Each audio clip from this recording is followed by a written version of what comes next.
Baie welkom vanoggend hier by ons oggendsamekoms. Dit is wonderlik dat ons na gister is die heerlike kermis ook vandag by mekaar kan wees om geleer te word deur die Here self uit sy woord uit. As jy nog nie vir die mense agter jou of om jou hallo gesê het, is dit nou 'n fantastiese goeie idee om dit te doen. Stel jouself voor, ons is familie. As jy nog nie het nie, is daar dalk besoekers vanoggend hier wat vir die eerste keer saam met ons hierso is. Net so vinnig hand op. Jy hoef nie skaam te wees nie. Ons gaan vir jou baie lief wees. Enigiemand? Niemand vanoggend nie.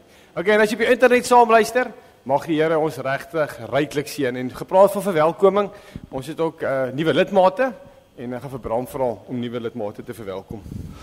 Ja, goeiemôre almal. Ek wil eers vir Cecile verwelkom en ek wil vir haar sê jy kan bly wees Dominee Reinhold preek vanoggend want jy is net betyds.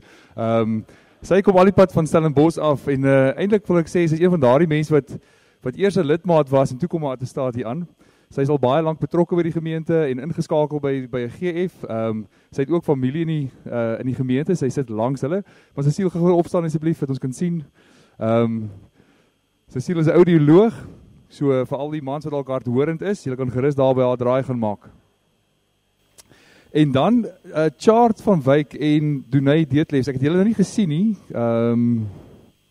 Dankie, jou hand opsteek. Ek het nou vinnig geloer. Vanaand. Ekskuus, ja, ek het nou vergeet. Dit gaan eers vanaand gebeur. Ons wil dan vanaand vir Chart en vir Dunay verwelkom. Goed, baie dankie. Dankie Bram. Is dit hardhorendheid of net selective hearing? Nee, dis 'n groot vraag. Goed julle, ons gaan ons erediens amper begin en ek wil u geduld vra vandag. Ons het heelwat afkondigings en dinge wat ons moet deurkommunikeer vir die res van die jaar. So ons sal dit bietjie later in ons erediens doen. Maar ons wil vanoggend wil ons blomme gee. Ons gee dit vanoggend vir die Luke gesin. Jy weet as jy nog nie weet nie, maar ons suster Janet is gediagnoseer met longkanker. En dit is uit af van die saak 'n bitter swaar ding. So ons wil vir julle net hierdie blomme gee en sê ons dink aan julle, ons bid vir julle en kom ons doen dit ook asseblief. Dat ons hierdie gesin se hande ook sterk maak in hierdie tyd. Maar ons het ook 'n vreugde, Jacques het volgens my gesê dat Morney en Martinet wat ook lidmaat in ons gemeente is, het 'n baba dogter ryker geword, so baie geluk ook aan julle. En dan, ja, die res sal ons als bietjie na die tyd oorgesels, so ons sal na die erediens die res van die afkondigings net ook doen. En net voor ons dan nou begin, net sê, ons span het Vrydag teruggekom van 'n lang trip wat ons weg was na die ooste van Angola toe. Ek en twee ander mense die wat op ons groep is sal weet, ons het nou 'n lekker lang toer gehad. Maar ons het gegaan met die doel en dit is belangrik om dit te noem want ons gemeente is nou vir die laaste 4 jaar hierby betrokke. Is AJ Creer ook onder andere was hierdie keer saam en hy het eintlik al die werk saam met die local leiers gedoen in die ooste van Angola vir die afgelope 4 jaar, elke 6 maande opgery. Daarheen om te gaan opleiding gee vir in 'n area wat regtig rural is. En as ek vir jou sê hoe rural, ons was daar gewees die een aand in die omgewing, daar's 'n kliniek, 'n verlossingskliniek. En daar het 'n vrou toe nou 'n geboorte gegee, maar moenie dink aan 'n hospitaal nie, dink aan 'n klein gebouetjie met 'n matras op die grond, né? En die volgende oggend toe ek aankom en ons praat toe nou en wens die vrou geluk. Weet sy staan so met daar en ontvang ons. En ek vra vir die tolk, weet jy nou, weet, is daar eerste kind? Hy sê nee, dis haar 8ste kind. Ek sê, okay, nee, dis fantasties. Maar hoe oud is sy? Want sy lyk baie jonk. En hierso is hoe jy weet, as jy regtig in 'n rural area is. Sy het nie 'n idee hoe oud sy is nie. Sy weet ook nie wat 'n dag sy gebore is nie. En daai hele strook is so, daar's nie skole nie, dis baie keer ongeletterd. En die Here het ons gemeente die afgelope paar jaar gebruik deur mense te stuur om die evangelie daar te gaan laat posvat. En hierdie pastore wat opgelei is die laaste 4 jaar het gegraduate.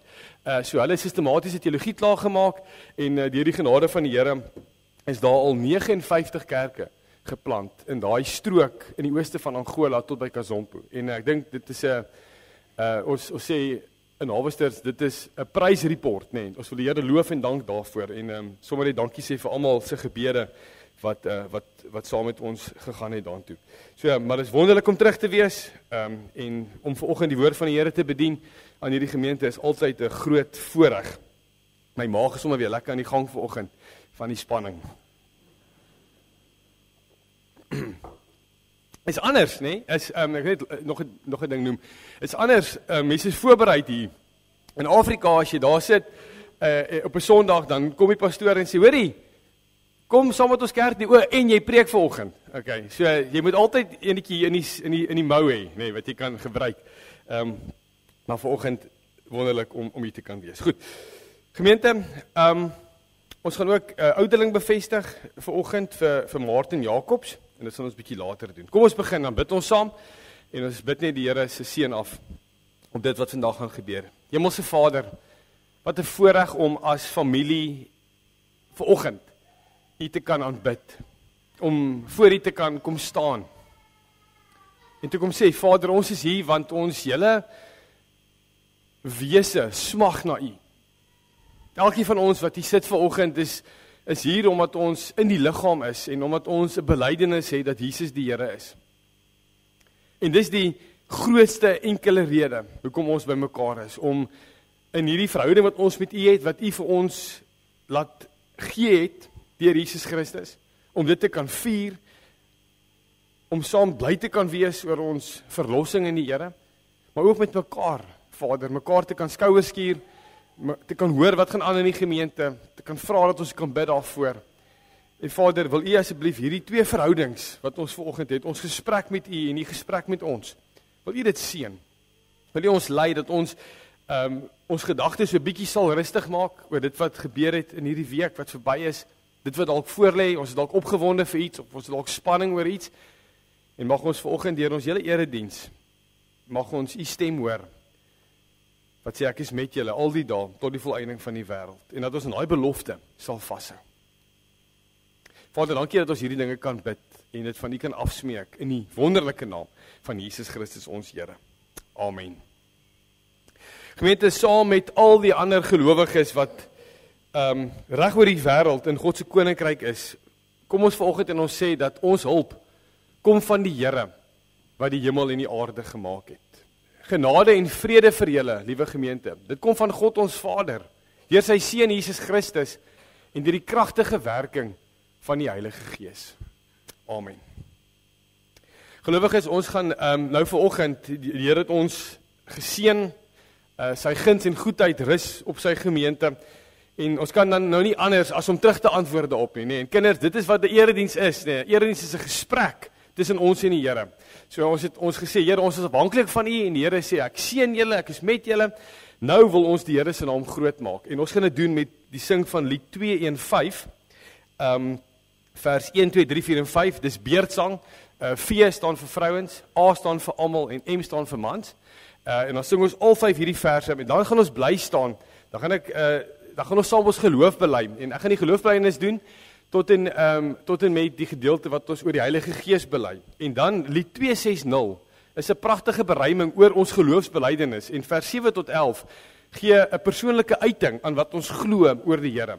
Dan gaan ons dit sing, en dan kan ons gaan sit daarna, dan gaan ons na die wil van die Here luister, soos opgeteken in die wet van die Here. So kom ons staan in hierdie lied 2 en 5, kom ons jubel voor die Here.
Kom ons bely saam ons geloof, wat ons deur al die eeue heen bely, en hier is soos 'n opsomming van wat ons glo, en dan sing ons lied 260, as ons klaar is met die gedeelte wat ons bely oor die Heilige Gees. Ek glo in God die Vader, die Almagtige, die Skepper van hemel en aarde, en in Jesus Christus, sy eniggebore Seun, ons Here, wat ontvang is van die Heilige Gees, gebore is uit die maagd Maria, wat gelei het onder Pontius Pilatus, gekruisig is, gesterf het en begrawe is, wat die angste van die hel tot in die dood toe ondergaan het, wat op die derde dag opgestaan het uit die dood, opgevaar het na die hemel, en sit aan die regterhand van God, die Almagtige Vader, waarvan dan hy sal kom om die lewendes en die dooies te oordeel. Ek glo in die Heilige Gees.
Liewe gemeente, Ons kom nou by die gedeelte wat ons noem dit ons skuldbelydenis en verootmoedigingsdiens. En ons het dit nou bely ook, nee, ons glo in skuldvergewing. Maar ons gaan deur die lewe, elke liewe dag, en die Bybel sê vir ons dat ons we are not sinless, just forgiven. So ons maak tog foute, en die Here vra van ons dat ons ook hierdie dinge wat ons baie keer onwetend en wetend doen, voor hom kom bely, en dan regtig ervaar dat jy as kind van die Here vry is en vergewe is. En die 10 gebooie help ons om, dit is soos om in 'n spieël te kyk, nee kinders, jy kyk in 'n spieël, en dan sien jy mos nou wie jy is, en die wet van die Here is soos 'n spieël, so jy kyk daarna, en dan sien jy, ja, dis wie ek eintlik is. En dan vat ons dit na die Here toe, en ons gaan daai vergifnisgedeelte gaan ons sing vanoggend, lied 245, wat so mooi sê, ek wat vergifnis Here ontvang het, sing dankbaar my verlossingslied. En as gemeente kan ons dankbaar wees, want weet, die Bybel sê ook, as ons in een opsig, een gebod oortree het ons alles oortree, en staan ons skuldig voor die Here. Maar ons weet ook dat die Here ons kom vrymaak. En so kom ons luister, ons gaan nie die Exodus 20 lees nie, ons gaan dit doen aan die hand van 10 beginsels. En daar's baie meer by elke gebod, maar luister hierna en hoor wat ons vanoggend vir mekaar sê hieroor, en dan gaan ons direk oorgaan met die wete dat jy vergewe is, en dat jy dit aan die Here toe kan bring met hierdie lied 245 vers 1, 2 en 3, wat so 'n pragtige lied is. Goed, hier gaan ons. Exodus 20 sê, toe het God al die gebooie aangekondig, ek is die Here jou God wat jou uit Egipte bevry het.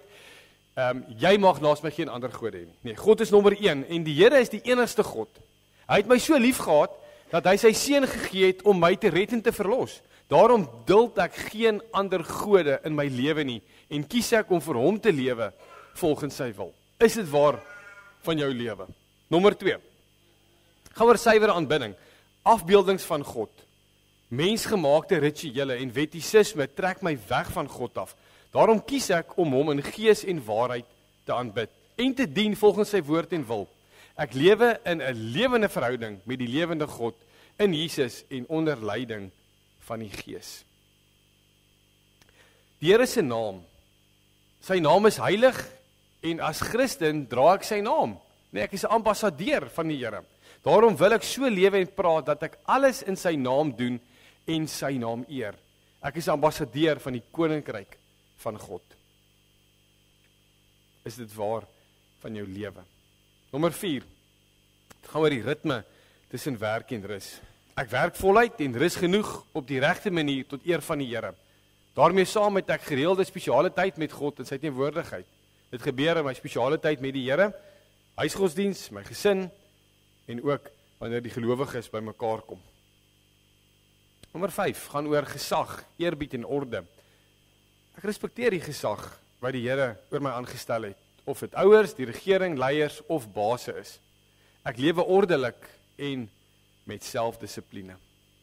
Nommer 6 gaan oor die kosbaarheid van lewe. Ek respekteer my eie en ander se lewens. Ook in die manier waarop ek bestuur, praat, eet, oefen en optree. Ek lewe in liefde en omgee vir ander en bely en breek met alle haat, bitterheid, onvergifnis, woede en aggressie. Dalk sit jy volgende hier en daar het iets gebeur hierdie week en jy het 'n haatspraak gehad teenoor iets of iemand, of 'n bitterheid. Dis definitief in my lewe iets wat ek weet mens moet oor bely. Hoe gaan dit in daai afdeling van jou lewe? En dan nommer 7, gaan oor huwelik, seks en reinheid. Ek is getrou aan my man en vrou en ek bou my huwelik. Ek hou my gedagtes skoon en vermy pornografie in enige vorm. Ek los ander mans of vrouens uit, ook in my gedagtes. Die Here is die derde party in al my verhoudings en daarom hou ek my rein. Kan jy met 'n oop gewete sê dat jy rein is, ook in jou huwelik? Besittings en diefstal is nommer 8. Ek respekteer en beskerm ander se besittings, bestuur my eie geld reg en goed en ek vat nie wat my nie toekom nie. Ek is dankbaar en tevrede met wat ek het en vertrou die Here vir wat ek nodig het. Ek weier om toe te gee aan Mammon. Mammon, kinders, is die geldgod wat maak dat ek altyd meer en meer wil hê en tog net nooit genoeg het nie. Is jy tevrede of het jy nodig om op oneerlike manier te vat? Nommer 9, gaan oor die waarheid. Die duiwel is die vader van die leuen. Die waarheid en liefde maak vry en daarom bly ek in liefde by die waarheid, sonder om dit te verdraai en sonder om onnodig seer te maak. Ek vermy kinderstories en toets die waarheid. My woord is my eer, wat ek beloof doen ek. En dan nommer 10 gaan oor begeertes. Begeertes of passie is goed, maar ek weier om 'n ander ou se goed, posisie, man of vrou te wil hê. Ek kies om dankbaar en tevrede te wees. Ek hou my hart skoon, want dit bepaal my hele lewe. Klop harde woorde partykeer, maar ons almal, eerens is hierdie deel van ons lewe. En as ons hierdie gebed sing nou, vat dit na die Here toe. Daai ding wat jy weet in jou hart, wat jy bære, wat jy nie kan laat gaan nie. Kom ons gee dit vir die Here deur die sing van hierdie lied ook. En jy kan regtig die uitstap vandag as 'n mens wat vergewe is, want die Here het betaal ook vir daai sonde. En hy het vir al die sondes betaal. Dit wat jy al gedoen het, nou doen en nog gaan doen. Alles is vasgespijker aan die kruis. Maar die Here vra dat ons met 'n hart vol berou na hom toe sal kom. En dan sê hy sien dit nie klein nie. Dis nie vir hom klein as jy dit doen nie. Okay, so kom ons sing hierdie lied sittende as 'n gebed. En ons vat dit aan die Here toe en kom ons ervaar en beleef net die Here se vryheid wat hierin opgesluit sal.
Weet ons kom nou by ons woordverkondiging gedeelte waar die Here nou weer met ons as gemeente praat en ons wil leer. En ons gaan vanoggend tematies kyk na kerk.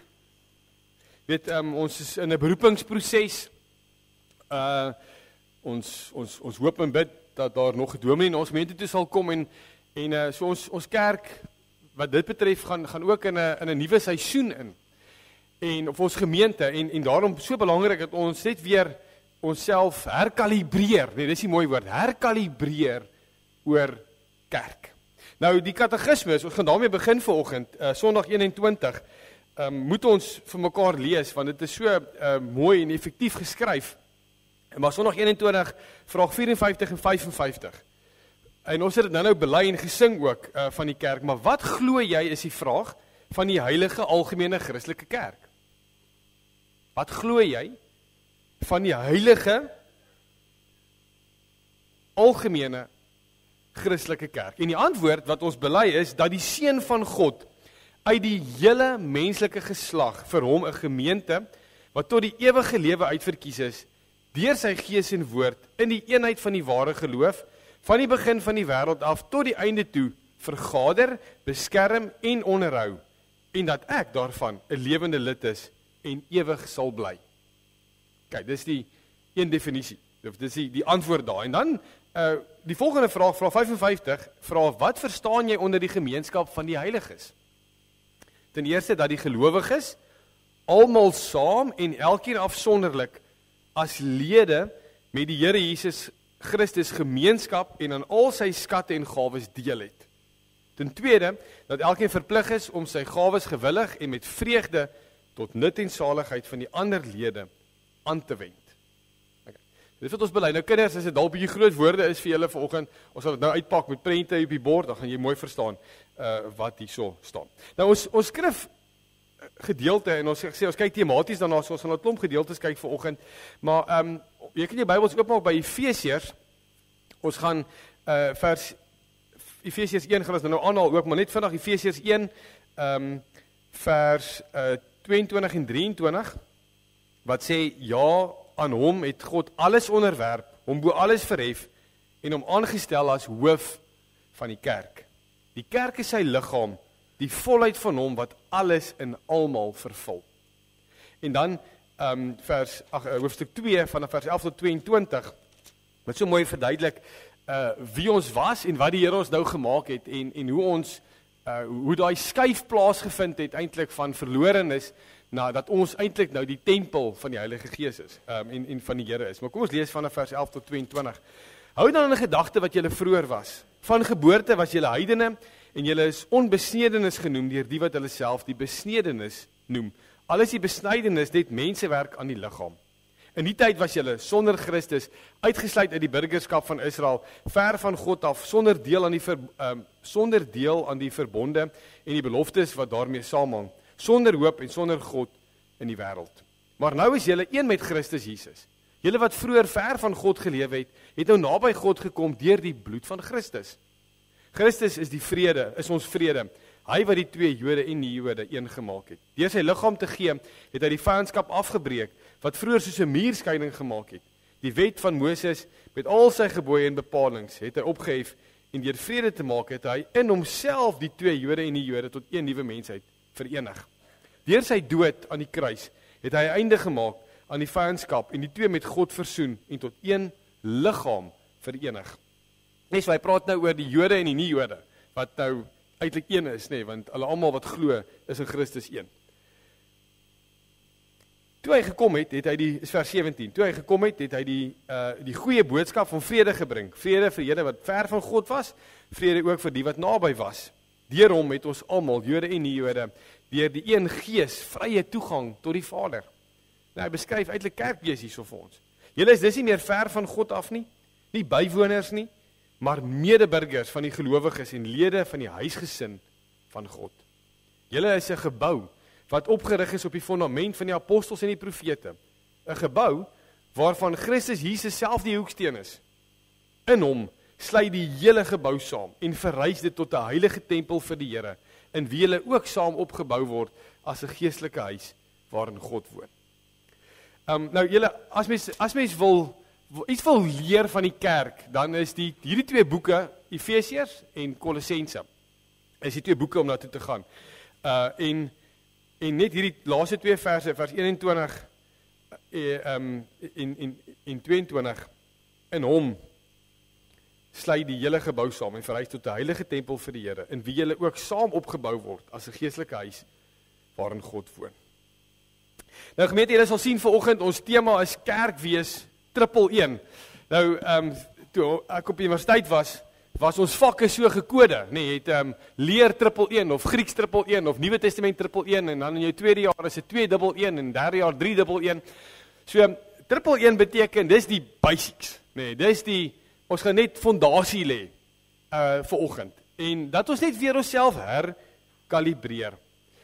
Want wat is jou idee van kerk? As jy die woordjie kerk hoor, kinders, as jy kerk hoor, as iemand in 'n gesprek sê kerk, ons gaan kerk toe, watter beeld kom in jou kop op? Watter beeld kom in jou kop op?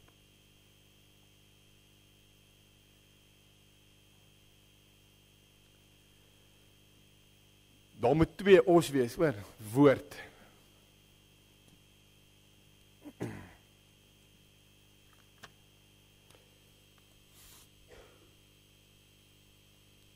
Jy weet, hierdie van dit wat ons vanoggend gaan oor preek, doen ons baie in die veld as ons pastore oplei.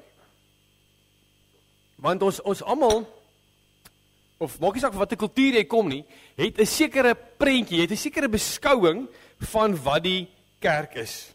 En ons het 'n sekere denke daaroor. Byvoorbeeld, jou denke oor kerk wees was deur al die jare gevorm deur die kultuur waarin jy groot geword het, byvoorbeeld.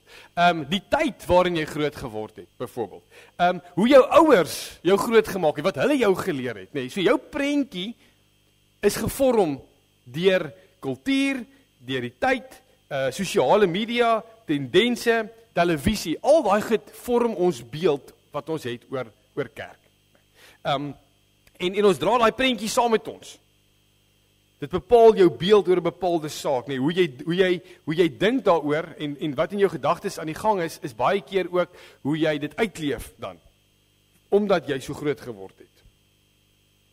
So omdat ons as gelowiges opgeroep word om kerk te wees, is dit belangrik dat ons nou en dan so 'n bietjie seker maak dat ons 'n Bybelse beeld het van kerk en nie netwendig my eie beeld wat opgebou is deur die kultuur nie, want dit gebeur partykeer so dat mense begin in 'n rigting stap en eers kom daar 'n gedagte of eers skuif 'n tendens en jy gaan net so bietjie van die rigting af van wat jy moet gaan en nou begin jy stap in hierdie rigting, maar ver langs die pad is jy eintlik nogal ver van dit waar jy moet wees, nee. So dis hoekom dit nodig is om net so 'n bietjie dan nou weer terug te kom by die fondasie en te sê maar wat is die pad?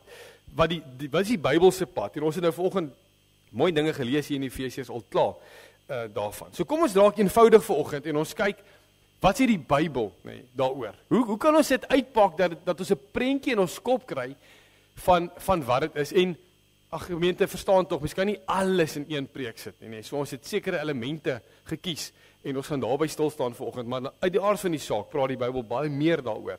Ons kyk na 'n paar. So ons tema vanoggend is wat die kerk nie is nie en wat dit is. Voordat ons net dit regtrek. So kom ons begin met ons denke oor wat kerk nie is nie. En dalk is hierdie beeld by jou reg, dan is dit wonderlik, maar ten minste word jy vanoggend dan weer versterk en sê maar my beeld is reg hieroor en dit motiveer my om dit uit te leef. Of jy kom in 'n gesprek of met mense en jy sê maar hierdie beeld is nie reg nie en dat jy iets in jou toolbox om met hulle mee te praat. Nou wanneer ons aan kerk dink ons baie keer aan die volgende elemente. Daar's hierdie idee baie keer in kerke. En gemeente, ons praat oor die algemeen. So hoor ons uit vanoggend. Dit gaan nie net oor Bellville Oos nie. Daar's 'n tendens aan die gang in kerke vandag wat sê maar ons wil graag mense aanlok na ons kerk toe. Nee, ons noem dit die attractional model. Daar's actually 'n woord daarvoor, die attractional model. Ons wil mense aanlok. As kerke begin word, dan gaan dit baie keer oor ons wil ons denke van wat 'n kerk is, wil ons neerplaas wanneer ons kerke begin of wanneer ons kerk is. Mense soek 'n kerk vandag en dit is seker altyd so wat in my begeertes en in my behoeftes voorsien. En baie keer is hierdie behoeftes van ons selfgerig en dit sluit baie aan met die tendens vandag dat ons wil verbruik. Nee, wat kan die kerk vir my doen? Nee, daai verbruikerskultuur in die kerk meng met mekaar.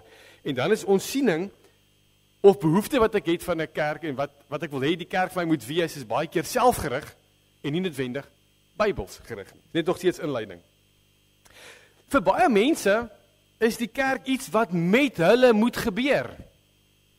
Jy daag op 'n Sondag, alles is klaar, gereël en reg en die musiek is reg en alles werk perfek en jy kan net kom op 'n spesifieke tyd en weer gaan. En dan is dit klaar. Dan is jou boksie vir kerk getik. So dis bietjie die paradigma wat aan die gang is op die oomblik. Ons het hierdie die verbruikersmentaliteit, nee, ons wil what's in it for me? Ons het die individualisme, dat ons nie eintlik meer wil saamkloek as gelowiges nie, ek wil my eie paadjie stap, so dis die tweede tendens. En dan het ons hierdie attractional, model wat ons het en ek gaan nou verduidelik wat dit beteken. Nou hierdie elemente wat ons nou gaan oor praat, want ons gaan 6 elemente uitpak van wat kerk nie is sleg in homself nie. Goed, maar wanneer dit die fondasie begin raak, of wanneer dit 'n kerkraad se fokus begin raak, dan begin dit negatief uitspeel in kerke. So, dis hoekom ons moet herprioritiseer. Nou, gemeente, die eerste ding wat ons baie keer dink, as ons aan kerk dink, is die gebou. Ons dink 'n kerk is die gebou waartoe ons gaan en dit is 'n heilige plek en dit kom van die Ou Testament af waar God in die tempel gebly het en die tempel was dus heilig omdat God daar gebly het. So jy kan nie as onreine daarin gaan nie. En baie keer in ons denke het daai beeld nog steeds vasgeplak in ons kop dat die gebou dan heilig is nog steeds vandag, alhoewel die Bybel sê wat ons nou gelees het is die gebou is nie heilig nie, maar die mense is die heiliges. Nee, dis die heiligheid van kerk lê in die mense en nie in die gebou nie. En baie keer verklap ons denke onsself, want ons kan nie ook nie net kerk wees op Sondag nie. Nee, kerk wees is tog 'n ding wat jy uitleef elke liewe dag van jou lewe. En wanneer ons dan praat oor goed soos kerkklere of kerkmusiek of ons praat 'n vreemde kerktaal wat vreemdelinge nie verstaan nie, dan mis ons bietjie die doel vir hoekom die Here ons hier gesit het. Nou wat baie keer gebeur, en mens sien dit veral op televisie, as jy kyk hoe kerke optree, en ek sien dit so baie as ons rondreis in Afrika, en veral Afrika het in hierdie trap geval, dat geboue moet hierdie ding wees, nee. Mense se fokus is op geboue, so, weet, hierdie kerk het nou ewe skielik 'n smoke machine gekry, weet, en as die pastoor, as hy inkom, dan kom hy uit die dak uit met 'n kabel, en die smoke, weet, die rook blaas om hom, en dit is wat kerke doen vandag. Of pastore word ingeskiet met 'n kanon van agteraf, en dan land hy hier voor, regtig, julle kan gaan kyk, dis belaglike goed wat gebeur. Of hy kom in met 'n foefie slide, nee, asof dit hierdie show is, en die gebou is dan die fokus, want hierdie gemeente het nou sagte sitplekke gekry, nou gaan die mense soen toe, want daar's nou sagte sitplekke, en dan kan hierdie mense weer aircon, of hulle sit ongelooflike groot speakers in, nee, JBL speakers, ja, veral in DRK, nee, dis belaglik wat daaraan gaan, die ou wat die hardste geraas maak, hy die meeste mense, nee, en jy wil jou ore toedruk, beste tegnologie, die grootste parkering. Nou die ding is, wanneer dit die fokus raak, dat die gebou die fokus raak, en dit het ons preekie van kerk is geboue kos geld.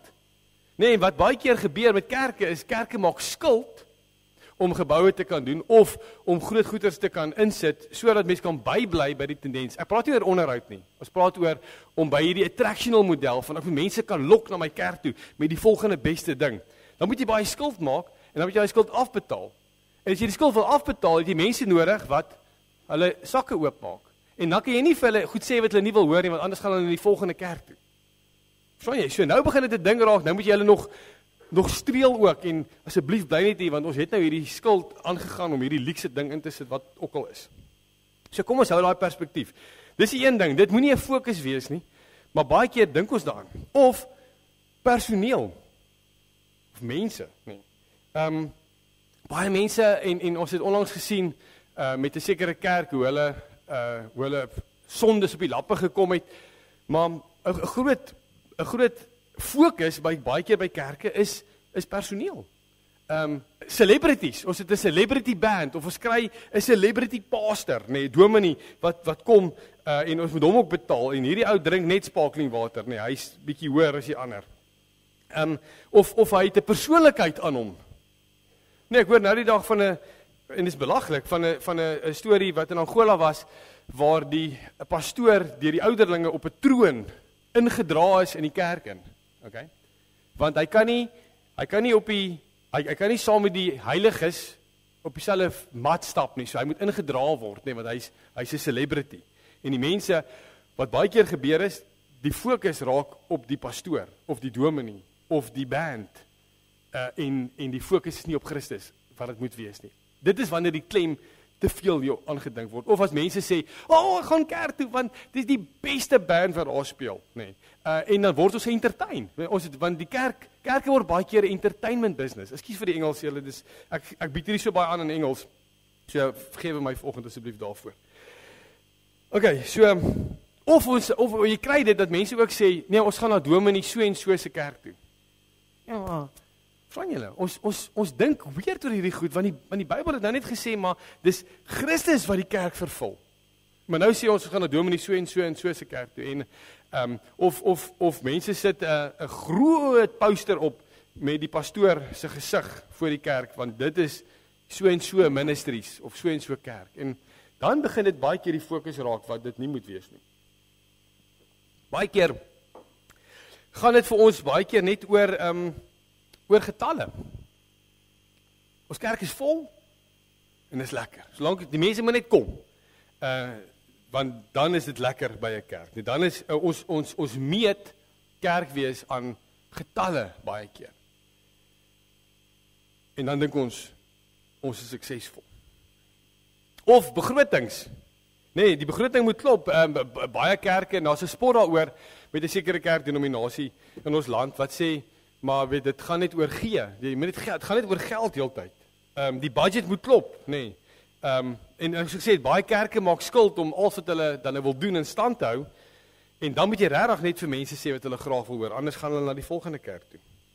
Of baie mense bou hulle idee van kerk is programme. Julle, daar's kerke wat 'n program vir elke liewe ding het, nê. Nee. En dit weer eens kos baie geld. En mense maak dit die fokus. Daar's 'n program vir kinders van die eerste 6 maande van hulle eerste jaar, nê, nee, wat hulle gebore is. Daar's 'n program daarvoor. En vir ma's met blonde hare wat net dogtertjies het, daar's 'n bediening, 'n program vir hulle, nê. Nee, ek dink dit sommer goed uit, nê, nee, want dit is hoe belaglik dit partykeer is. Of 'n kerk sê maar hulle bou hulle kerk wees rondom hulle identiteit.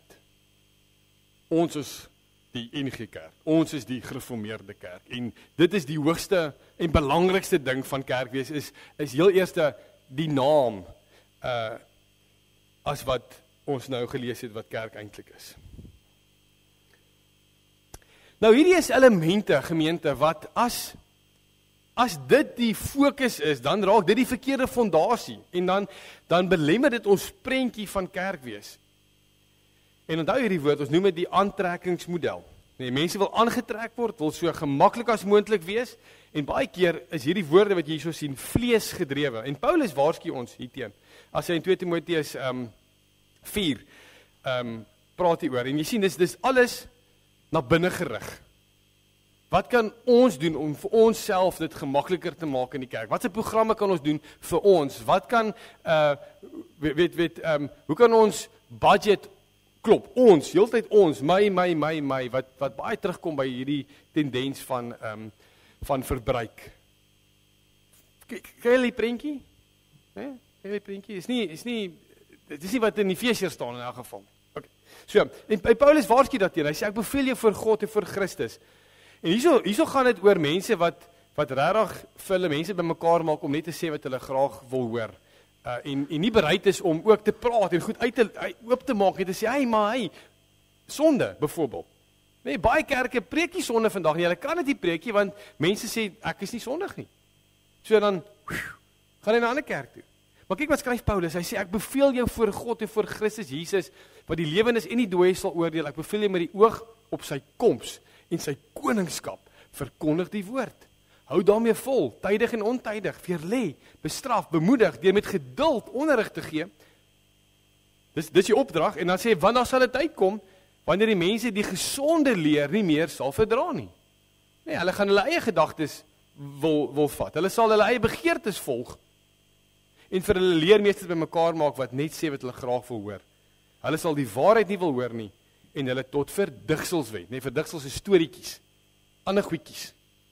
Nee, en Paulus het dit lank terug geskryf vir Timoteus en hoe waar is dit nie ook vandag nie. So gemeente, die kerk is nie 'n gebou nie. Dit word nie bepaal deur lidmaatskaplyste, programme, grondwette, bepalings of amptelike erkenning nie. Dit gaan nie oor leierskap of die hoop op 'n nuwe dominee wat gaan kom nie. Getalle maak nie saak nie. Dis nie die fondasie waarop die Here wil hê ons moet bou. So wat is kerk dan? Kom ons pak dit uit, want dit is so mooi en ons het dit gesien hier in Efesiërs en Kolossense ook en in 1 Korintiërs, maar as dit nie kerk is nie, wat is dit dan? As ons dink dit was dalk, dan moet dit verander na iets anders toe. En waantoe moet dit verander? Nee, waantoe moet ons gedagtes dan nou vernuwe? En hier kom dit. Nommer 1, die kerk, gemeente, dit was God se idee. Nee, hy het dit uitgedink. Hy is opgewonde oor die kerk. Dit is 'n godgegewe entiteit met Christus as hoof. Ons het dit gelees vanoggend ook en dit staan in Kolossense ook. Hy praat van ons, hy sê, julle is die liggaam van Christus. Nee, julle is sy bruid. Die kerk is so belangrik vir God. So belangrik. En die kerk is die primêre plek waar disippels van Christus versorg word deur sy leiers. Nee, so dis wat dit is. En die kerk word uitgedruk in so baie verskillende forme. Hier's net 'n paar wat ek op die bord vir jou noem. Maar hy sê die kerk is 'n hemelse vergadering. Dis die bruid van Christus, 'n vergadering van die opregtes, sy verdrukte volk, sy duif, die stad van die lewende God, liggaam van Christus, ons het dit nou gesê, die gemeente van God, ek gaan nie alles noem nie, hier's nog een, heiligdom van God, saailand van God, nee, goue lampe, sy bruid, die ware Israel, hemelse Jerusalem, nee, so dis die woorde waarmee die Bybel praat oor wat kerk is. So, as ons 'n eenvoudige definisie, gemeente, moet gee vir kerk wees, dan kan ons sê, dis die volgende. Ons sal sê, die kerk is 'n gemeenskap van wedergebore gelowiges, met Jesus Christus as hulle hoof. En hierdie groep mense is ontsettend lief vir God, hulle is ontsettend lief vir mekaar, en hulle maak disippels. Okay, daar's baie meer, ons gaan op hierdie 3 fokus volgend, nee, want jy kan nie alles in een preek sit nie. So kom ons pak hierdie uit. As ons sê die kerk is 'n gemeenskap van gelowiges met Christus as middelpunt. Onthou julle ons het vanoggend begin met almal hierso het die belydenis dat Jesus die Here is? Nee, dis dit wat ons bymekaar bring, nee, dis mense wat bymekaar kom en glo. Maar Jesus het in my plek gesterf en daarom kan ek 'n kind van God wees. Dis al daai mense wat dit glo, hulle is die kerk. Dis mense wat sê, ek is verlore, maar ek kan myself nie red nie, maar Jesus, hy is die een wat my gered het. Okay? Dis die gemeenskap van gelowiges, en dis mense wat gered is. Nee, dit is wedergebore mense. As jy dit glo, en nie glo dat werke jou red nie, dat jou goeie dade, of jou kerkbywoning, of jou Bybel lees jou red nie, maar dat Jesus Christus alleen jou redder is, dit is die gemeenskap van wedergelowige mense, en hulle word vervul met die Heilige Gees. Efesiërs 2 vers 20 tot 22 sê dat julle is 'n gebou wat opgerig is op die fondament van die apostels en die profete. 'n Gebou waarvan Christus Jesus self die hoeksteen is, nee, alles gaan oor hom. In hom sluit die hele gebou saam en verrys dit tot 'n heilige tempel vir die Here, in wie julle ook saam opgebou word as 'n geestelike huis waarin God woon. Okay. Hoe mooi is dit? Efesiërs 1 vers 23. Die kerk is sy liggaam, die volheid van hom wat alles in almal vervul. So die kerk is die liggaam van Christus. Dit is mense wat een is met Jesus Christus. En hier is die ding, jy word nie per ongeluk lidmaat of geforseer nie. 'n ledemaat in die liggaam nie. Om deel van die liggaam van Christus te wees, is 'n natuurlike ding wat met jou gebeur as jy in Christus is. Dis 'n natuurlike ding om te sê, ek is kerk en ek voeg my by die gelowiges. Nou gemeente, hier is die ding wat ons nou vandag sien, want dis nog 'n tendens wat nou eintlik uitkom baie keer is dat mense dink vandag ek kan deel wees van Christus sonder om deel te wees van die kerk. Daar waar ek bly, in Brackenfell, is dit definitief die denke. Maar as jy nie geforseer word nie, as dit 'n natuurlike uitvloeisel is van my een wees met Christus, dan kan jy nie anders as om te sê ek is deel van die heilige algemene Christelike kerk nie.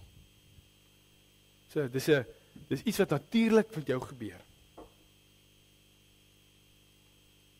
So gemeente, ons kan eintlik nie dan net die kerk vul maar net met mense omdat hulle nuuskierig is, maar hulle is nie wedergebore nie. Iemand wat nie wedergebore is nie, kan nie deel wees van die liggaam van Christus nie. En dis hoekom hy ook nie kan nagmaal gebruik nie. Om dit bietjie duidelik te stel. Mense wat ongered is nie deel van die kerk. Dis vir mense wat bely Jesus is my redder en verlosser. Hy is my saligmaker. Hy is die een wat my prys betaal het. So, dis 'n gemeenskap van wedergeboriges met Christus as die hoof. En net kortliks hieroor, julle die dominee is nie die hoof nie. Hy kan nie die hoof wees nie. Hy's 'n stikkende sondaar mens ook met verskriklik baie foute.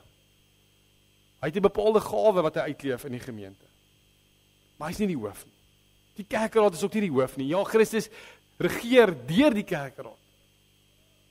Maar ons is almal gelyk. Daar's 'n platstruktuur in die kerk. Christus is hoof en daar's ledemate met verskillende gawes. En die Here het leierskap gegee vir hierdie platstruktuur om mense te lei en voorbeeld. Dis die kerk. Alles gaan oor hom. Julle het dit gelees hierso. Hy vervul alles. Julle, dit gaan oor Jesus Christus.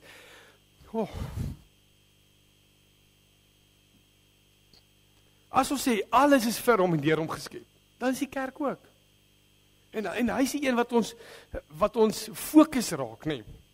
So die kerk is 'n gemeenskap, is 'n groep mense, wedergebore mense met Christus as hulle hoof en hulle is baie lief vir God. Kom ons pak dit bietjie uit. Hulle is baie lief vir God. Wat beteken dit? Dit gaan oor ware aanbidding. Julle dit as ons sê ons is lief vir die Here, dan sê ons het dit vanoggend bely met die eerste gebod ook. Dan sê dit al my toewyding, al my fokus is op die Here wat sê ek moet vir hom leef en hy wat uitgereik het na my toe en gesê ek wil met jou in 'n verhouding wees. Nee, dit gaan oor hom. Dit gaan oor gehoorsaamheid, liewe gemeente. Jesus sê in Johannes 14, hy sê as julle my lief het, sal julle my gebooie gehoorsaam. As jy my lief is, sê jy my gehoorsaam, nee. So waaroor gaan liefde tot God? Dit gaan in die eerste plek oor ware aanbidding. Hy is die fokus, nee. Dit gaan oor God, dit gaan oor gehoorsaamheid.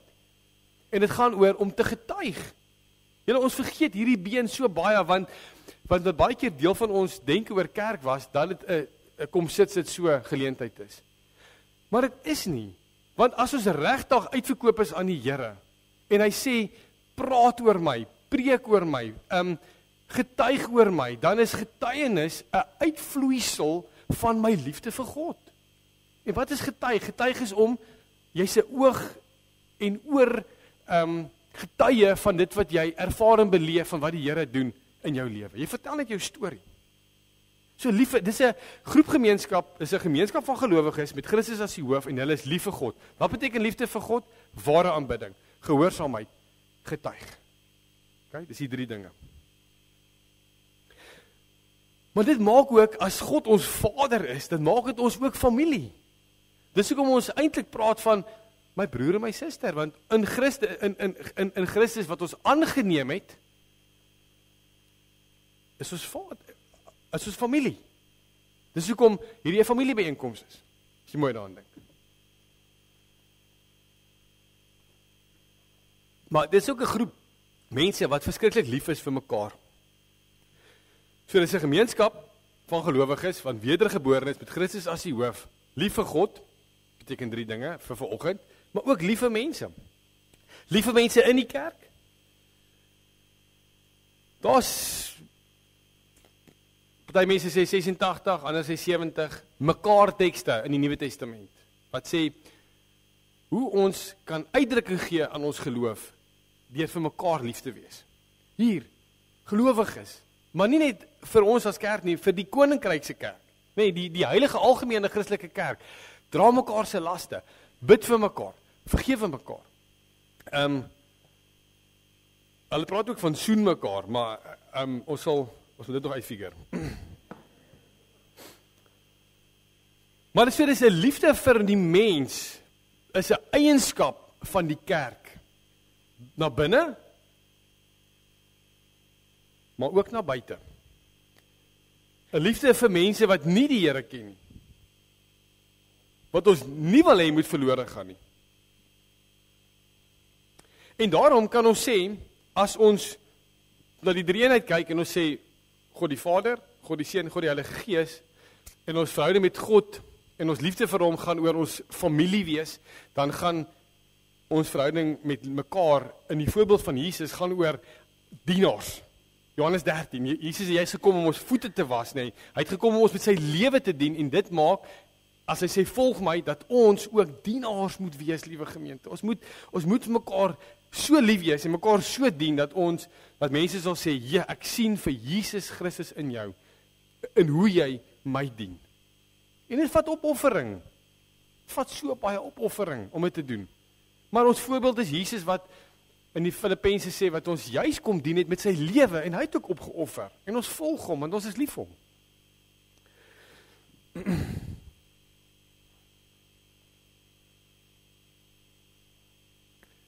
Kyk bietjie wat gebeur hierso. As ons sê, ons is die kerk is 'n gemeenskap van gelowiges met Christus as hulle hoof, wat lief is vir God en lief is vir mense, dan is dit 'n uiting aan Matteus 22, wat sê, wat is die grootste gebod? Lief God, lief mense. Nee, so is eintlik eenvoudig, dis die uitdrukking van die grootste gebod. Maar die derde been, en dis die laaste been, dan maak ons klaar, gaan oor, in kerk wees, gaan dit ook oor, maak disippels. Dit is 'n groep gelowiges, wedergeborenes, met Christus as die hoof. Hulle is ontsettend lief vir God, lief vir mekaar, die groot opdrag, maar ook dan, die groot gebod, maar dan ook, maak disippels.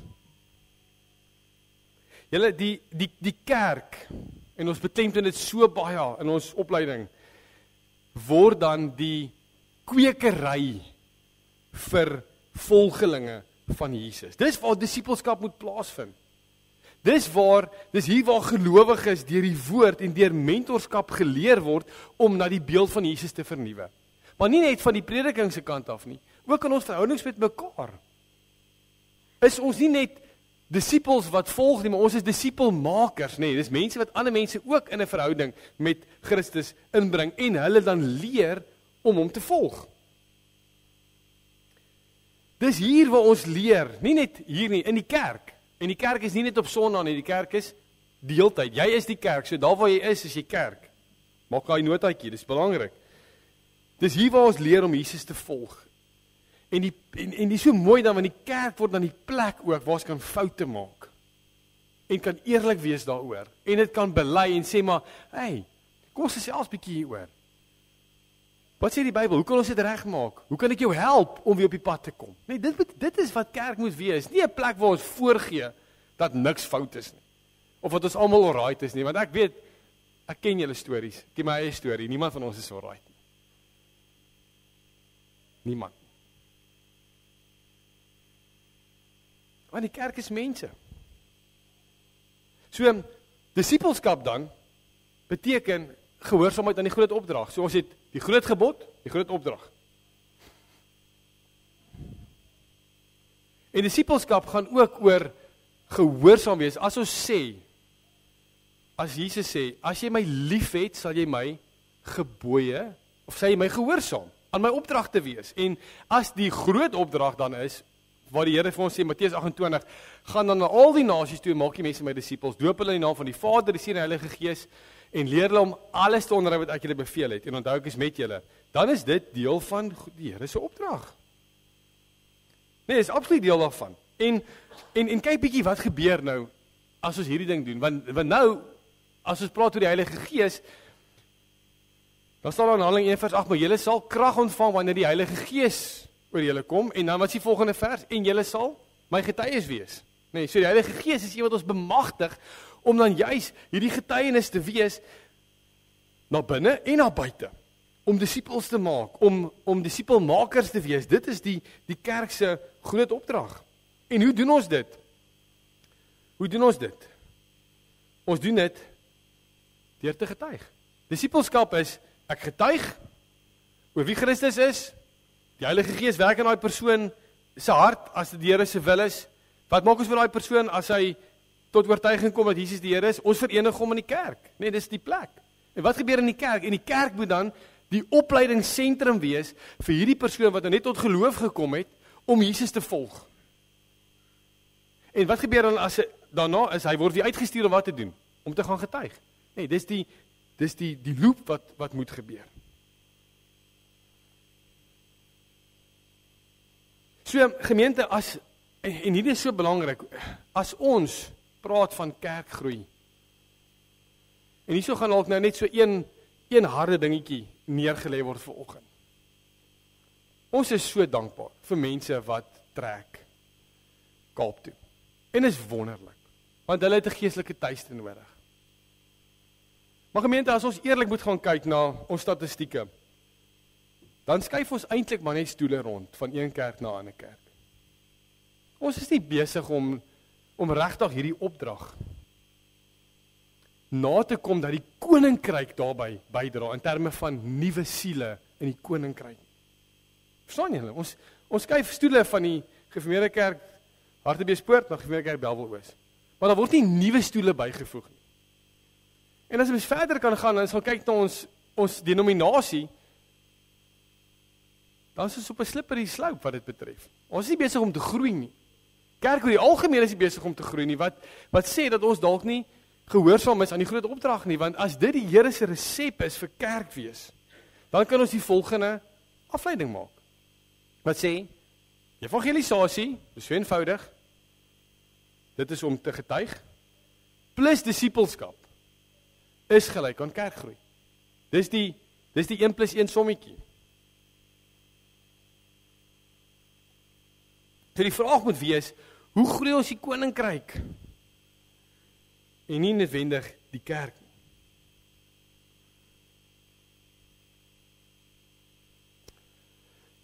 So ons het 'n denke skuif nodig, en ek gaan afsluit dan weer met Romeine 12, wat sê, ons moet ons denke vernuwe. Jou paradigma moet skuif. Dat 'n tipiese kerk gaan nie oor die ryk van die kerk nie. Dit kan nie na binne gefokus wees nie. Dit kan nie gaan oor hoofskap in terme van kerkraad of dominees nie. Jy het nie regte nie, en ons meet nie aan, is ons suksesvol op grond van getalle nie.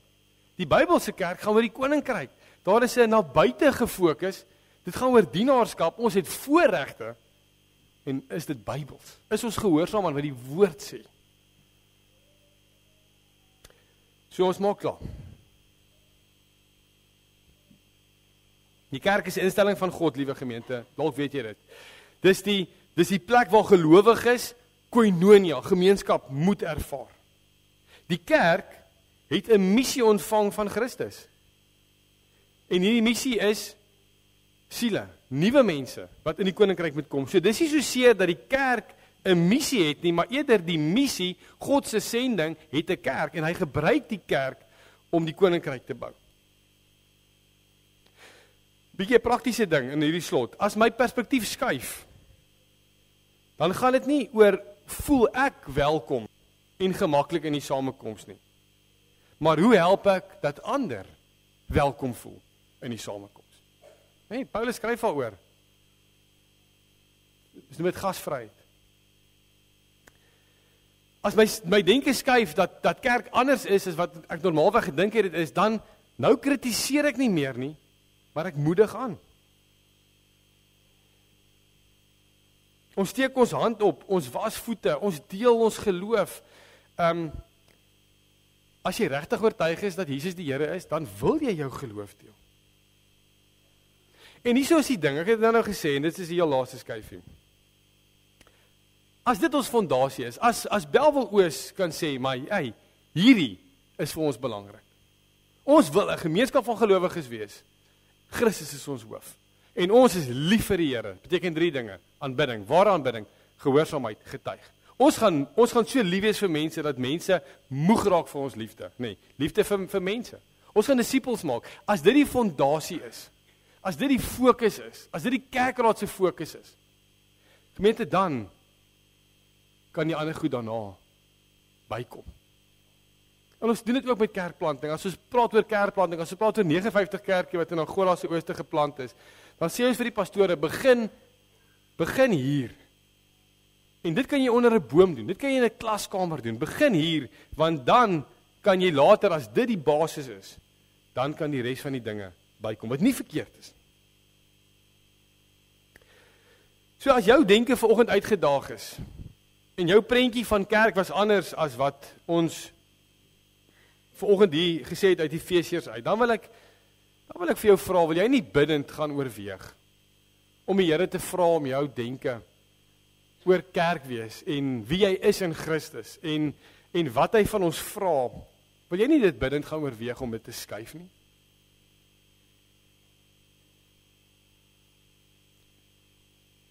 Net Romeine 12 sê dat ons moenie in hierdie wêreld gelyk word nie.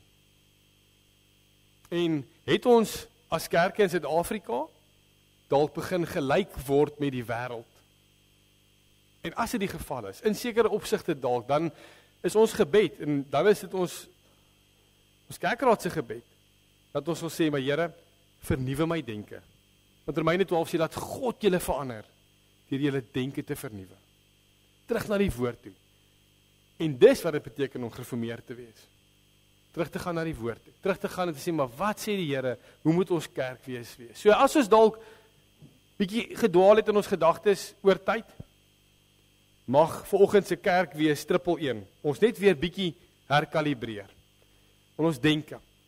En hoe ons lief is vir die Here, vir mekaar, en dat ons disippelskap 'n ding maak, want dis die resep wat die Here vir ons gegee het as sy kerk. Dis is sy sending, dis sy hart, dat ons dit sal deel maak van ons kerk se uitleef. En as jy gaan kyk na ons visie en missie, met God, met mekaar vir die wêreld, dis klaar daar. Kom ons bring die woord in, dat dit lekker aansluit by dit wat ons alreeds eintlik as ons visie het. Kom ons vat 'n paar sekondes en ons dink bietjie na hieroor. Ek gaan hierdie prentjie opsit hier. Ons het baie gesê volgende hieroor, jy weet presies waar jy dalk vassaak, en in stil gebed kan jy die Here vra, Here, skuif my denke oor hierdie saak.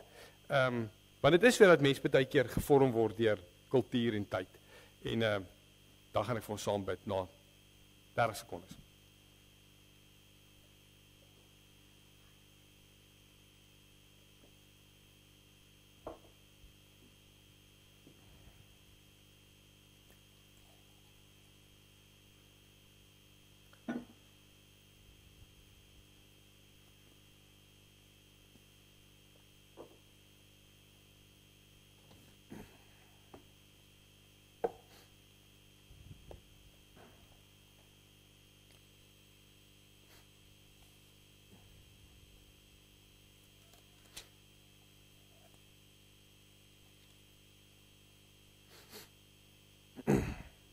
Kom ons bid saam. Hemelse Vader, baie dankie dat U U woord vir ons gegee het, dat ons altyd kan herkalibreer oor enige saak in hierdie lewe waar ons wonder. En Vader, wil U deur die genade ook hierdie gemeente wat U hier geplaas het. Dis U gemeente, Vader. Ons is 'n klomp gelowiges, wedergeborenes. En ons wil vanoggend kom bely, U is die hoof. Ons wil kom jammer sê, Here, as ons dalk baie keer mense verhef of hoor dink van hulle as wat ons moet. Dankie dat U die kerk so anders gemaak het as die wêreld, dat dit 'n plat struktuur is met U as hoof. En dat U kerk regeer en dat U kerk bou. En dat ons net gelowiges kan wees wat gehoorsaam sal wees aan dit wat U van ons vra. Here, wil U ons denke vernuwe hieroor, as ons dalk in 'n rigting afgedwaal het. Mag ons so lief wees vir U Vader, en ons elkeen wil net kom sê, ons eer U as die enigste Vader, as die enigste God, daar's niemand soos U nie. Ons wil gehoorsaam wees aan U Vader, ons wil nie stil bly oor U nie, want ek sal nie stil bly nie. Maak nie saak wat die omstandighede is nie, U sê vir ons, of dit nou seisoen is of nie seisoen is nie, ons moet die evangelie preek, of ons lus is of nie lus is nie. Ag Vader, mag ons mekaar so lief hê, dat ander mense na ons sal kyk en sê, joh, die Here is by julle. Ons kan dit sien, julle leef vir Jesus uit.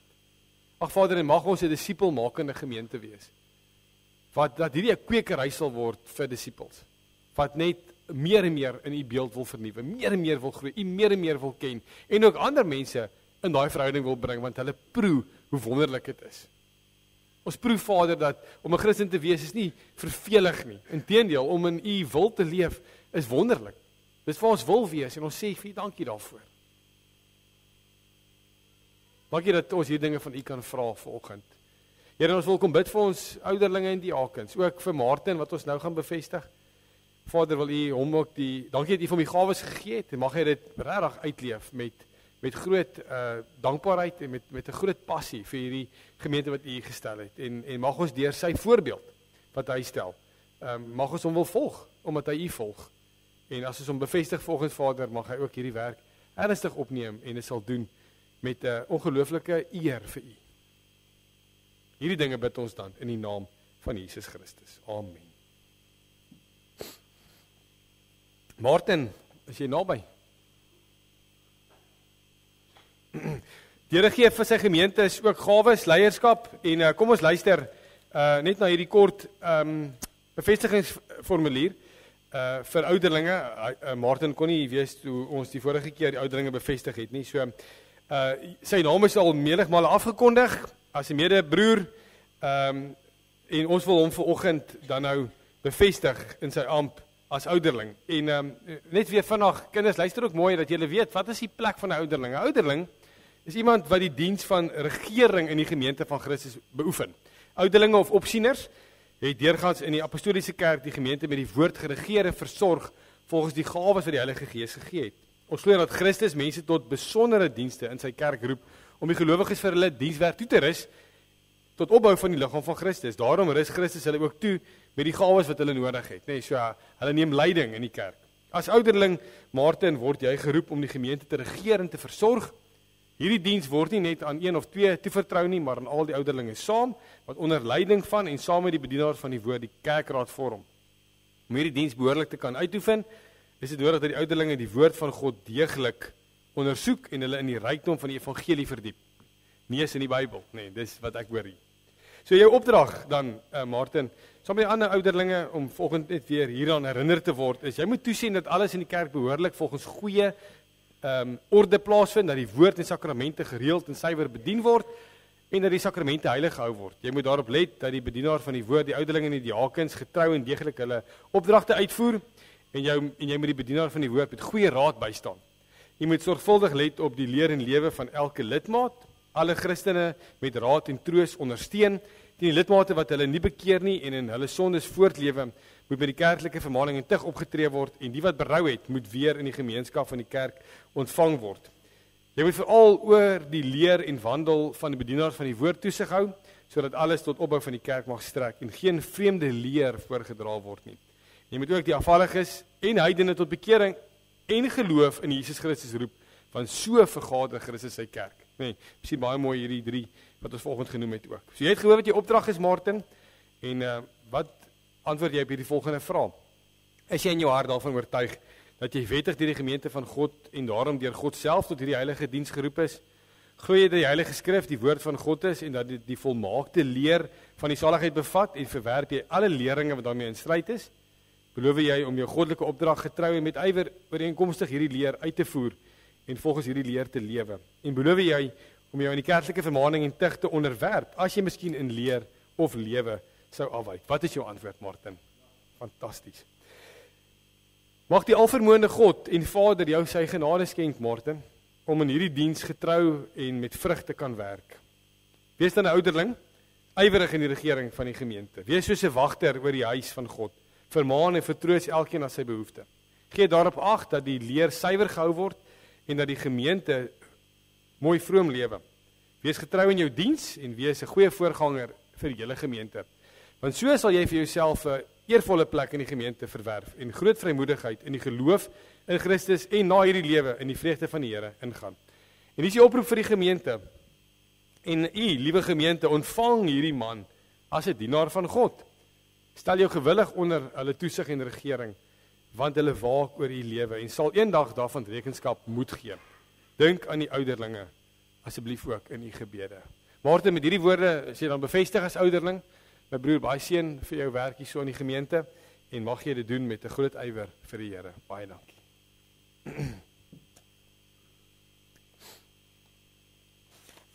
Liewe gemeente, ons liefdesgawes vandag gaan vir die diakonale kas en vir die Bolandse bedieningsfonds. En ons wil sê dankie vir jou gee elke Sondag, want hierdeur onder bewys is ook ons liefde aan mekaar. Nee, dis tog waar dit gaan. Is die diakonale kas gaan daaroor dat ons gelowiges wat in seisoene van hulle lewe swaar trek, graag wil help en opbou.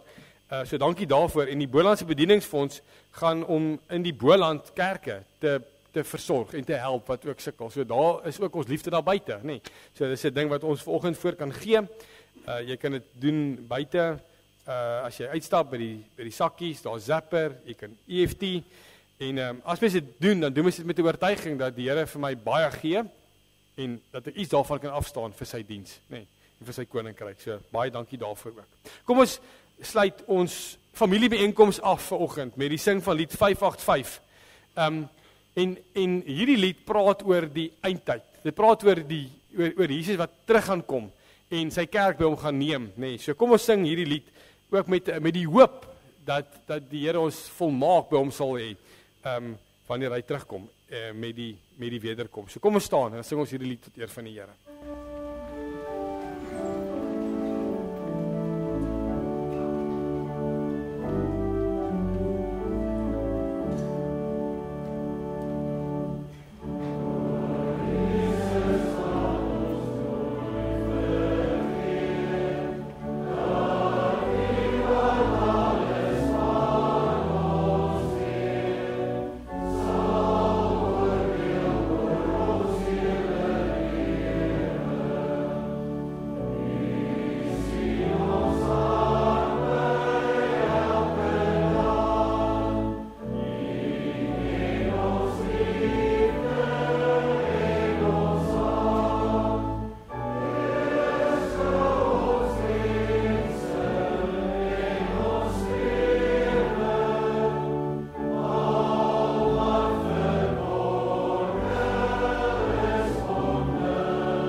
Die genade van ons Here Jesus Christus, die liefde van God en die gemeenskap van die Heilige Gees sal met julle elkeen wees en bly.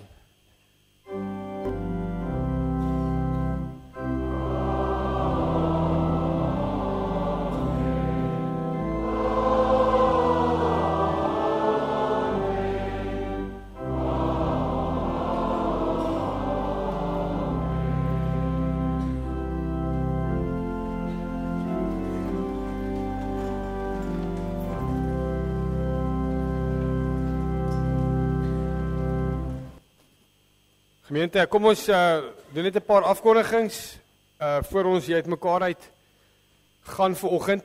Nommer 1 is, as jy 'n almanak wil hê, asseblief kyk in die boodskapper, daar's 'n belangrike berig. Jenny vra dat jy net daar sal na kyk, asseblief. En dan van Ria af vra sy dat die wat skryfbehoeftes wil skenk per graad, nee, dis nou vir die dis 'n projek wat ons het. Kan jy asseblief môre na die diens net weer vir die gemeente noem, dat hulle name kan opskryf vir die skenk van skryfbehoeftes per graad. Petro en Ronel sal by die tafels wees, om hulle te help om hulle name neer te skryf, dit sal daar agter wees. En dan vra Anel, daar het gister nog kermisplante oorgebly wat nie verkoop is nie, so daar agter in die saal is plante, jy kan dit vir jou vat, jy is baie welkom, as jy 'n donasie wil maak, kan jy dit in die boksie gooi, dit sal natuurlik weer gaan vir die res van die kermis. Dan is daar 3 mense wat kortliks ietsie gaan sê vir oggend. Ek gaan eers 'n kans gee vir Adrian Vlok. Jy sal onthou, die Bybel vasvra was nou onlangs gewees en ons gemeente se kinders het 60 gekom en hy wil net 'n kort getuienis gee daaroor. Die video het voor die tyd gespeel in Braam, ek gaan vir jou vra om dan sommer ook net die sertifikate vir hulle toe kom oorhandig. En gemeente, kan ons net vir Braam dankie sê. Hy het so baie moeite gedoen met hierdie ding, nee. So kom miskien net vir my 'n hande klap asseblief.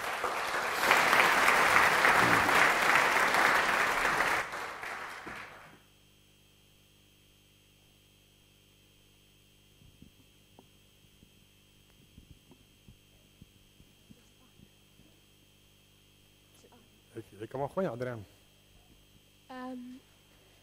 Is het aan?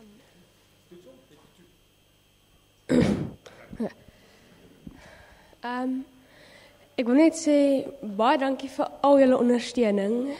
En dan, dit sou nie moontlik gewees het sonder Here nie. Hy het ons baie geseën en ja, ons sou nie ons posisie kon behou as dit nie vir hom was nie. En dan wil ek net baie dankie sê vir Dominee Braam, wat ons so goed geleer het, en ja, dankie vir al die vraestelle en ondersteuning.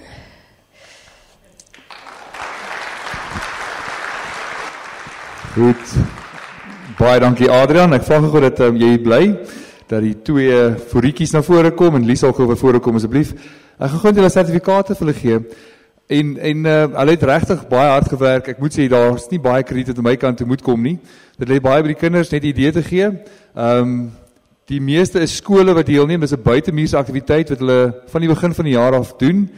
Sommige skole oefen 4 ure 'n week en hulle kamp vooraf en hulle het 'n dieetplan wat hulle volg sodat die kinders optimaal kan skryf. Dis regtig so, die wenspan doen dit. En hierdie kindertjies doen dit vir die liefde van die saak, vir die liefde van die Bybel. En ek wil eintlik iets net daarvan sê. Ek wil nie te veel maak oor die Bybel vasvra toernooi en so nie. Ek dink dis 'n baie mooi geleentheid. Maar ek dink 'n wen is as mense geloof groei, nee. Geloof is 'n gewisse kennis en 'n vaste vertroue. En mense grawe jouself in die woord. En ek dink die ouers van hierdie kinders het net so baie gegroei. En ek dink 'n wen sal wees as 'n mens volgende jaar meer ouers net kan betrokke kry. Al neem mense nie deel nie. Al doen mense die Bybel vasvra op ons eie in die gemeente net, dat mens meer mense betrokke kry, meer ouers en hulle kinders saam die woord van die Here bestudeer, dan is dit 'n wen. So, dankie vir almal se ondersteuning, vir die gebede ook. Ons waardeer dit regtig baie, en 'n ander klap vir die kindertjies.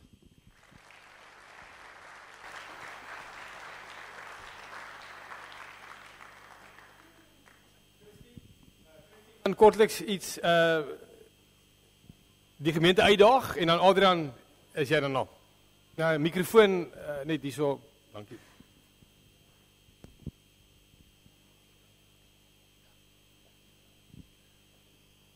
vra vir Robert om gou ook hierna toe kom. Gemeente, ek wil vir julle sê, hierdie is nou 'n kort advertensiebreek, maar dit is die belangrikste advertensiebreek van die jaar. Soos julle weet, dis November, gister was die eerste, ek en Robert het al begin, ons mag blykbaar nie, maar ons het begin om baard en snor te groei. Ek wil net eers, so, julle weet wat November is, ons is 'n bewusmaking vir kanker, en ek wil net vir die gemeente vra, ek wil by wyse van handopsteek weet, of julle iemand in julle familie of gesin ken, wat aan kanker oorlede is, of wat tans kanker het, of behandeling vir kanker gekry het. Steek net gou vir my julle hande op. Dan kyk julle 'n bietjie rondom julle. Hoeveel mense se hande is in die lug? En dan wil ek ook vra, van die mense is dalk nou nie hier nie, maar die mense in ons gemeente wat tans behandeling het, of gehad het, of moet kry vir kanker, steek net gou julle hande op. Dan kyk julle hoeveel mense is daar, baie dankie vir julle. So in ons geloofsfamilie het ons iemand wat nou onlangs met kanker gediagnoseer is en behandeling gekry het. Daar's iemand wie se naby familie tans met behandeling moet gaan vir kanker. En ons het besluit om hierdie ding te ondersteun en baarde te begin groei, die manne. Die vrouens, hulle gaan nou niks groei nie, maar ek kom nou by die vrouens uit. So ons het begin om 'n bietjie bewusmaking te maak. Ek het vir Bram en Christian se geloofsfamilie ook uitgedaag om ook daaraan deel te neem. So hoekom doen ons dit? Ons is nou klaar bewus daarvan, maar om bewus te maak, ek dink Janet het vir ons gesê, nou die dag toe ons dan daar gesels het, hoe meer mense bid, hoe beter. Hoe meer mense weet dat sy siek is, hoe beter is dit. So ek wil vir elkeen van julle wat hier sit uitdaag vir die manne, groei jou snor, groei jou baard, begin vandag, jy hoef nie môreoggend te skeer nie. En ek weet, Reinder sê vir my, Cecile hou nie van 'n snor nie. Ek het gehoor, hier's manne meisies wat sê, dis 'n passion killer, maar dan is dit ook reg as ons dit net vir 'n maand doen. En die lekker ding is makliker om nie te skeer nie, as om te skeer. So, ek wil amper vra, en as jy dit nou doen nie, jy het nog tot môreoggend om te besluit. Wie gaan deelneem aan hierdie projek? Daar is hy. En ek sê weer, jy weet, dis nie 'n manne ding nie. So as jy sien dat jou man se snor lyk sleg, of hy voel sleg, en jy kyk self in die spieël, dan bid jy vir die mense in die gemeente wat kanker het en wat daarmee sukkel en wat behandeling kry. Ek dink dit is baie belangrik. Baie dankie hoor. Dankie Christie. Christie, hulle sê dat jy weet, om 'n vrou te soen met 'n snor is om so sop te eet met 'n vurk. Jy kan nie genoeg daarvan kry nie. Julle, ek weet ons is nou al 'n uur en 'n half aan die gang, so 'n bietjie terugvoer oor Triple 1, Kerk Triple 1. Ons het gister weer 'n wonderlike dag gehad hier by die kerk. En ek wil begin om vir almal wat hier was, net te sê baie dankie vir die wonderlike gemeenskap van gelowiges wat ons gister weer hier by die kerk gehad het. Die Here het ons ongelooflik geseën met sameroepers, en vir elke sameroeper wil ek net sê, baie dankie. Jy weet, sonder 'n sameroeper en 'n spannetjie wat 2000 of 1283 pannekoeke bak, wat 600 wafels of bitterballe maak, is ons nêrens nie.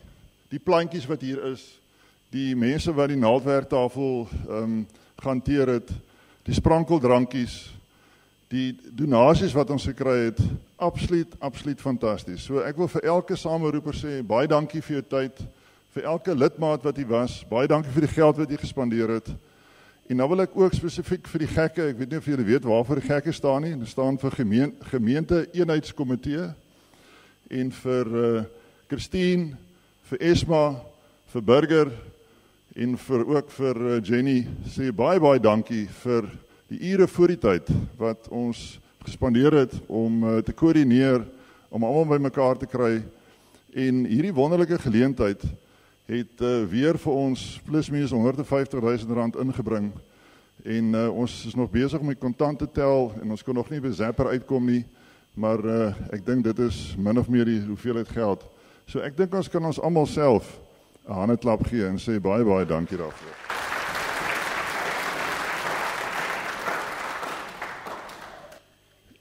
En die Here seën ons, jy weet, om 'n gemeente soos hierdie te hê. Dan met die seëninge, ons beroep 'n nuwe predikant, maar ons moet ook afskeid neem van ons ou predikantspaar. Die 29ste November, die middag, is die afskeid van Dominee Reinder en Cecile en hulle familie, hulle kinders gaan ook hier wees. So hier is 3 reëlings wat ek net wil deurgee. Die formaat en presies hoe dit gaan werk, gaan ek nie nou verduidelik nie. Maar die eerste een is, as jy enigstens 'n bydrae wil gee vir 'n afskeidsgeskenk of so, in my kop het ek, as elke gemeentelid R100 gee, dan kan ons 'n mooi bedrag bymekaar maak om iets vir hulle ook daar te gee. Gebruik EFT, skryf net daar langs aan, Reinder, Cecile, afskeid. Ek vra niks meer as R100 per persoon nie. So ons het 'n bietjie geld nodig daarvoor, daar is begroting, maar dit sal baie lekker wees as julle ook vir ons jy weet 'n bydrae gee. Dan die tweede ene is getalle. Ons het getalle nodig. So wees asseblief attent daarop as daar dan nou luisteraar op die bord is en daar word ge-WhatsApp of gevra, gaan jy bywoon ja of nee? Maak seker dat jy antwoord.